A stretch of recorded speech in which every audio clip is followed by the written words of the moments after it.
नमस्ते, चराचुरुङ्गीको संसारमा यहाँलाई स्वागत छ।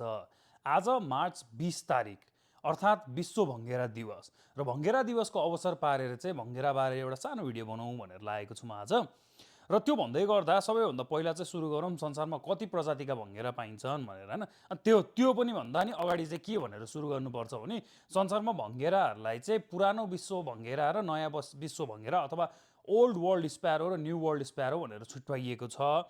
हाम्रोतिर जस्तो नेपालतिर एसियातिर युरोपतिर पाइनेलाई चाहिँ वर्ल्ड स्प्यारो भनिन्छ भने अमेरिकामा अथवा भनौँ नर्थ अमेरिकामा पाइने भङ्गेराहरूलाई चाहिँ नि तपाईँको न्यू वर्ल्ड स्प्यारो भनेर भनिन्छ। हाम्रो भङ्गेरालाई चाहिँ ट्रु स्प्यारो भन्छन्। उनीहरू चाहिँ वास्तवमा एउटा स्प्यारो अथवा वास्तवमा एउटा भङ्गेरा हुन् र यिनीहरू चाहिँ प्यासेरिडेईमा पर्छन् भने न्यू वर्ल्डमा पर्नेहरू चाहिँ प्यासेरिलिडेई भन्नेमा पर्छन् के। सो त्यसमा अलिकति डिफ्रेन्सेस चाहिँ के छ भने हाम्रोतिरको चाहिँ अलिकति डल्लो चङ्की भनेर भनिन्छ क्या। अलिकति मजाले फुलेको जस्तो देखिने भङ्गेरा हुन्छ।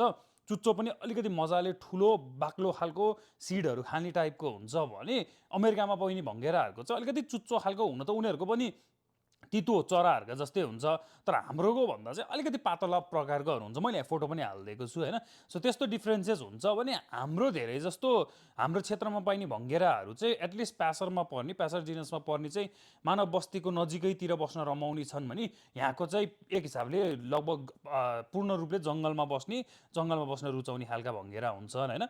अनि अर्को त्यही कुरा भन्दै गर्दाखेरि चाहिँ तपाईँको कस्तो हुन्छ भने अमेरिकातिर पाइने भङ्गेरा भनेको चाहिँ नि बगेडीहरूको नजिकको रिलेटिभ अथवा सन्तान पर्ने भङ्गेरा हुन्।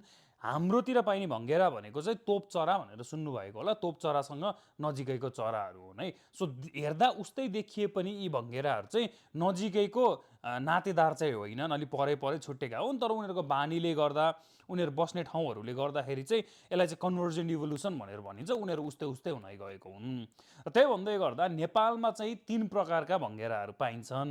सबैभन्दा कमन तपाईँको हामीले घर आँगनमा देख्ने घर भङ्गेरा भयो, जसलाई प्यासर डोमेस्टिकस भनेर भनिन्छ। र अर्को छ प्यासर मोन्टानस, जुनलाई चाहिँ रुख भङ्गेरा भनेर भनिन्छ भने पहाडी भेगको केही क्षेत्रमा र तल्लो भेगमा पनि पाइने अर्को एउटा छ जुन कैलो भङ्गेरा भनेर भनिन्छ, जसलाई रसेट स्प्यारो भनेर भनिन्छ। साइन्टिफिक नेम प्यासर रटिलान्स भनेर छ है। सो यो 3टा भङ्गेरा चाहिँ नेपालमा पाइने भङ्गेराहरू भए। चराहरूबारे यस्तै रोचक कुराहरू त आउँदै गर्नेछ।